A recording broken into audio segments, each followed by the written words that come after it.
जय श्री कृष्ण। राधे राधे। आप सभी को मार्गशीर्ष मास की ढेरों हार्दिक शुभकामनाएं।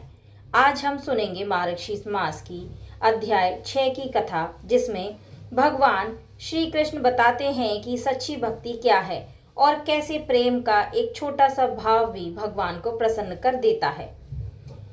अर्जुन ने पूछा, हे माधव, आपने कहा कि मार्गशीर्ष मास आपके प्रिय मासों में श्रेष्ठ है, तो कृपया बताइए इस मास में भक्ति करने का सबसे उत्तम मार्ग क्या है।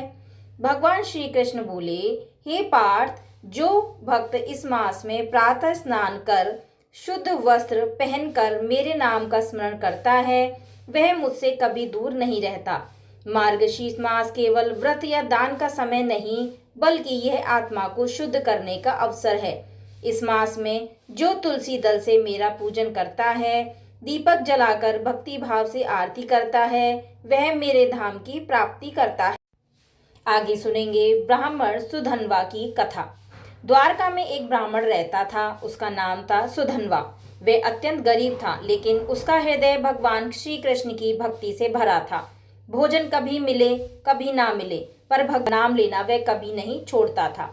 हर वर्ष मार्गशीर्ष मास आते ही वह गंगा जल से स्नान करता, अपने छोटे से घर में तुलसी का पौधा सजाता और कहता, हे गोविंद, मेरे पास कुछ नहीं, पर मेरा मन आपका है। एक दिन नगर का एक धनवान व्यापारी सुधन्वा के दरवाजे पर आया और बोला, अरे ब्राह्मण, तू हर साल इतना बड़ा पूजा पाठ करता है, पर तेरा घर तो जस का तस है, भगवान तुझे कुछ देते क्यों नहीं। सुधन्वा मुस्कुराया और बोला, भैया, भगवान धन नहीं भाव देखते हैं। मेरे पास प्रेम है, वही मेरी सबसे बड़ी पूंजी है।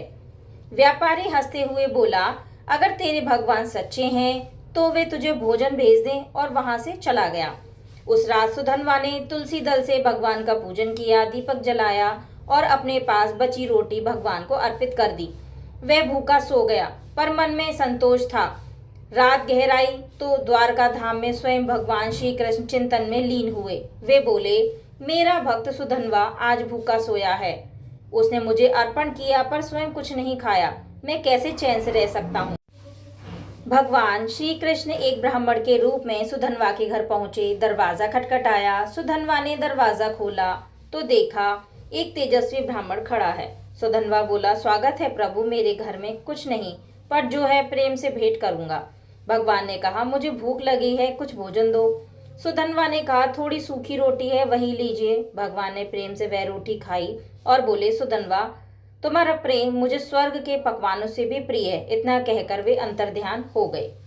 अगली सुबह वही व्यापारी स्वप्न में चौंक कर उठा। उसने देखा भगवान श्री कृष्ण उसके स्वप्न में आए और बोले, व्यापारी, जिस ब्राह्मण का तो उपहास उड़ा रहा था, मैं स्वयं उसके घर भोजन करने गया था।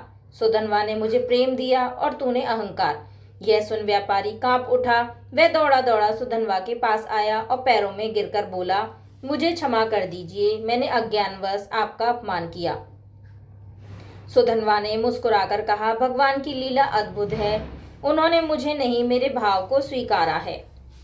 श्री कृष्ण बोलते हैं, हे अर्जुन, यही है मार्गशीर्ष मास का रहस्य। जो भक्त सच्चे भाव से पूजा करता है, वह मेरे निकट होता है।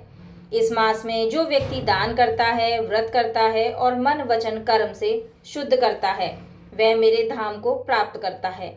मार्गशीर्ष मास में तुलसी की सेवा, गीता का पाठ और गरीबों को अन्नदान, यह सब अत्यंत पुण्य देने वाला है।